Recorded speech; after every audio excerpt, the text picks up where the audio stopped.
All right, well, this is my office here at the Scott Foundation. We try and spend as little time as we possibly can in here, but, it's a perfect blend between the wild and regular people. That way, when I get new chickens, I can have them right here in my office and keep a little eye on them, doing whatever we're doing, and until they're ready to go outside and be big kids.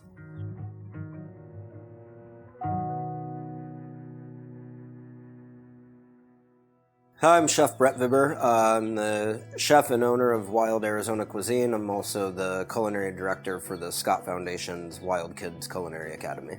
Got into the culinary field or interested in cooking from my mom, my grandma, even PBS in the 80s with the cooking shows that were kind of original cooking shows before the whole trend of the Food Network came about. That food always is interested in me, and whether it's tying to culture or family or both at the same time.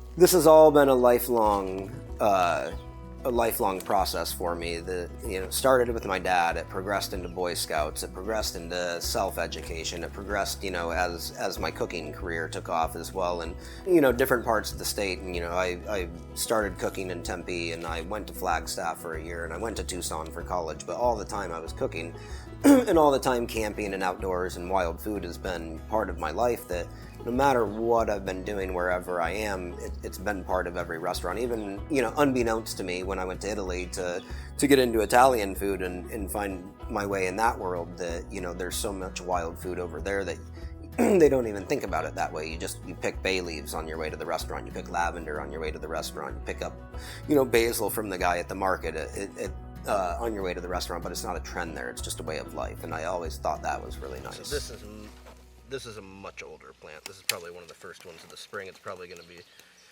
have a big shoot that'll be, it gets more and more fibrous as it goes down and down. So it's just like an onion or a leek, you see. And the further you get down into it, the older you let it get, the more the fibrous gets closer to the center. So even onions and leeks do the same thing.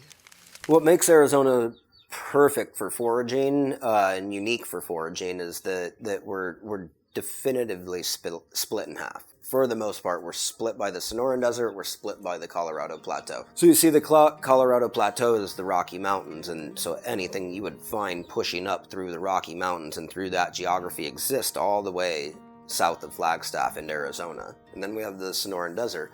So not only do we find those things in the forest of, grapes, raspberries, dewberries, mushrooms, and a number of different kinds of mushrooms, fiddlehead ferns, acorns, whatever it may be up that way, we have something that's unique to us that no one else in the world has, is the Sonoran Desert. So I have saguaro fruits, I have barrel cactus fruits, I have a number of different kinds of prickly pear, palo verde, mesquite, watercrest, mint. The list goes on for hours and hours and hours. Our desert's so unique with being full of flora and fauna, and we don't often think of that because we might not be able to see it right on the surface.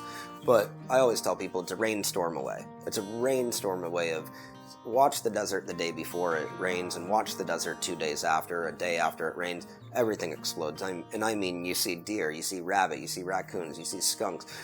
Because you see flowers bloom, you see grass blossom. The desert doesn't follow these cycles of this is what happens in spring, fall, winter, summer. It doesn't happen that way. It happens when it rains. I think it's important for everyone to know the history and the story of the food that they're eating, because this isn't all about me. I'm one step in the process. In my humble opinion, I'm not the biggest part of the process. Someone had to decide to plant that plant.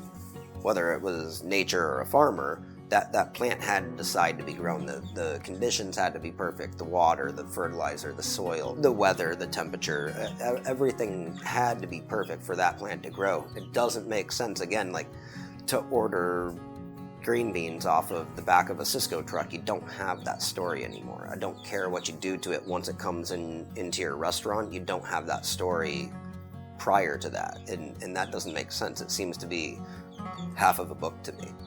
half of a movie, half of a story. It doesn't make sense to not know the background story. I used to be so upset watching movies and not know the background story. I had to wait 30 years to find out how Han Solo grew up.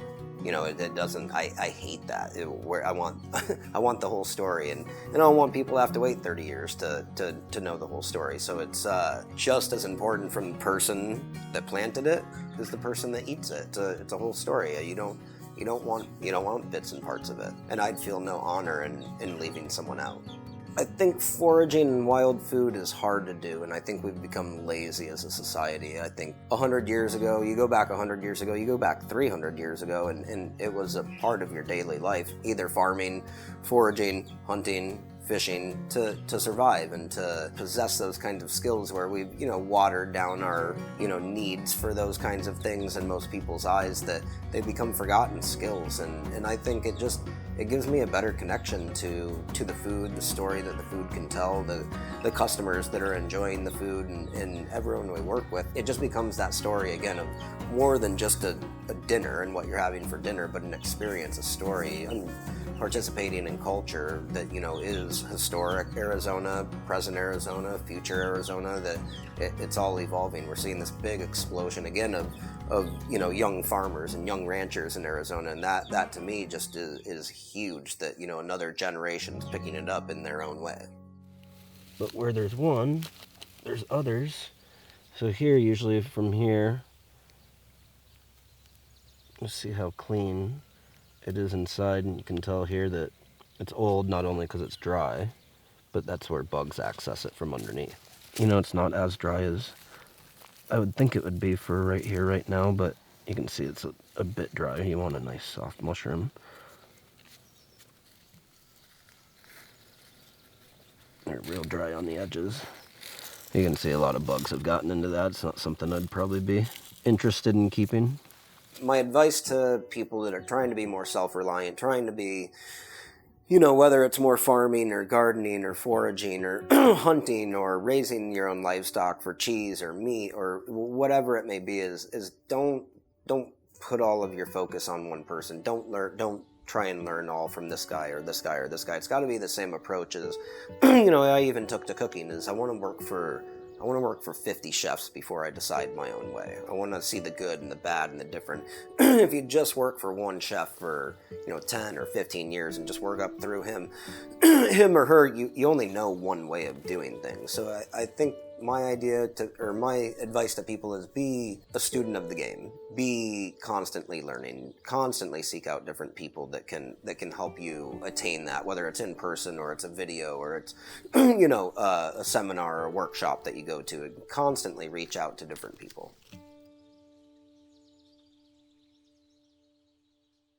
Even being an Arizona native, I spent a lot of time outside of Arizona where, coming back to Arizona, I was, friends with the previous owners of Cartwrights, and to kind of break back in and build a rapport and build a reputation, that was the place for me to go. They were already celebrating Arizona cuisine, but perhaps to me in too narrow of a scope, where it was just kind of Arizona ranching history cuisine, where I try and see not only through that scope, but a much broader scope again of what were the natives doing, and how do we bring all that together? How do we bring our experiences and Japanese cuisine, Italian cuisine, and being in Chicago, being in LA, being in Panama? How do we bring all that together and see it through the scope of Arizona food?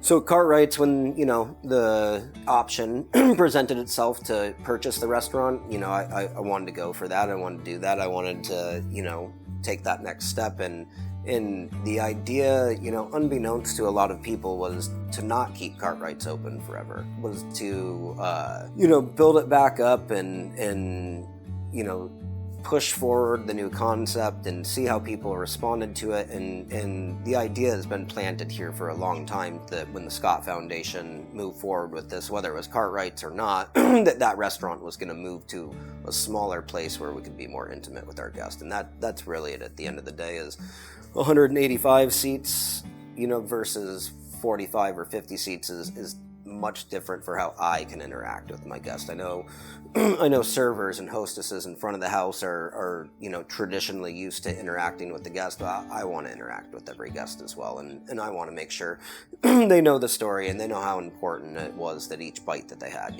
whether we caught the fish or we found the mushroom or we found the cattails or we milled the acorn flour, or we turned the tepary beans into miso after we picked the tepary beans. It's you don't want to be behind closed doors watching that story hopefully be passed the right way. Hey, I'm Chef Brett Vibber, and I want to make a dish that's super uniquely Arizona. We want to take advantage of what wild foods we can right now in the late summer and early fall and celebrate, wild mushrooms, wild onions, and wild acorns. Come back to the gardens and see what we have, growing on our own properties as well, and just really create a dish that's super special to our region. The Scott Foundation in general is there to provide an alternative to foster kids in Arizona. It's to break the victim role and to create a victory role. It's about what are you going to do when you age out of this program? What are you going to do as you're a young adult? What trades are you looking into? And where can we help give you life experience and not guide but support their needs and support their wants and their goals and their desires and just nurture that. It's not to change and direct a young person as to where their future needs to go. The future of the Scott Foundation, the ultimate goal is that we create a boutique hotel. On the front side, that's the business model, and what'll be our outlet for the new restaurant and all the things that we want to do with farming and ranching and foraging on our own properties. But at the same time, it allows for kids in the foundation to have a scholarship and live on the property, learn a trade, whether they're in high school still or out of high school, that they can enroll in our master class program, and whether it's foraging program or farming programs or culinary programs or any other aspect of the hospitality program, is they're getting on the job training at the same time that they're getting room and board accounted for them as well. That it just becomes a grand idea of how do we help the kids even more? How do we break the system of all the terrible fallacies that are involved in not just the Arizona foster system, but the foster system across the country. All right, I've got a spruce tip vinegar here.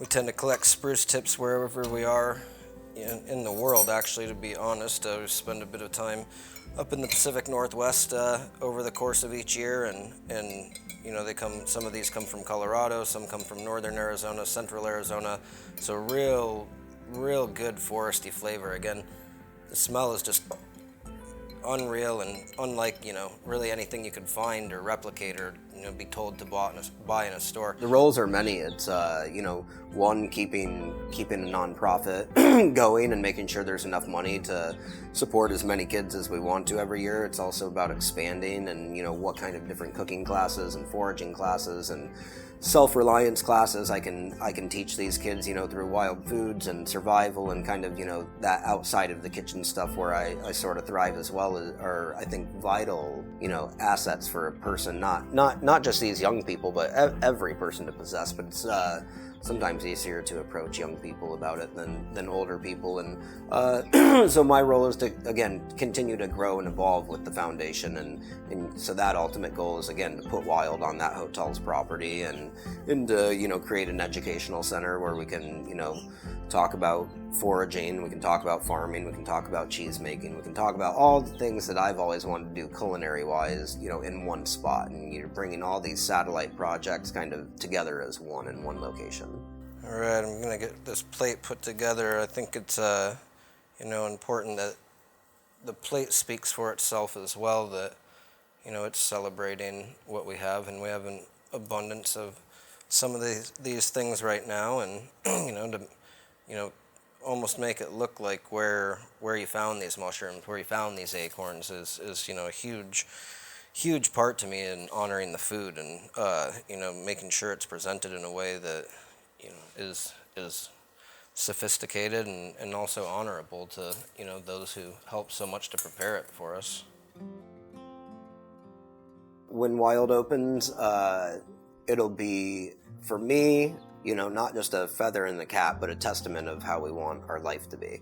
With it being a bit smaller, a lot smaller than Cartwright's, that it it becomes a place where not only do you feel like family coming in, but you feel like you've either stepped back in time, or you've stepped into the forest, or you've stepped into the desert with us, and you can close your eyes and imagine where that dish was picked, and with the flavors and the essences of the dishes that that I can transpire and transcend you to a different place with food, and it becomes so much different than just something you were hungry for. Being hungry and being nourished is different to me. So I want to have a conversation with you while you sit down and have dinner. I want to have a conversation with you through the food. I want the food to tell a story. I want you to know a lot more about Arizona and its past before you leave my doors.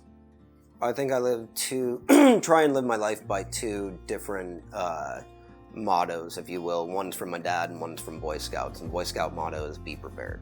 It's fairly vague, but by being vague, it's fairly generalized as well, as to be prepared. Be prepared for what? Everything. Be prepared for everything. I'm in my work, my forage, my personal life, my family life. Be prepared. Be prepared for anything. And from my dad, I learned, make all the mistakes you want, but don't repeat any of them. That's it.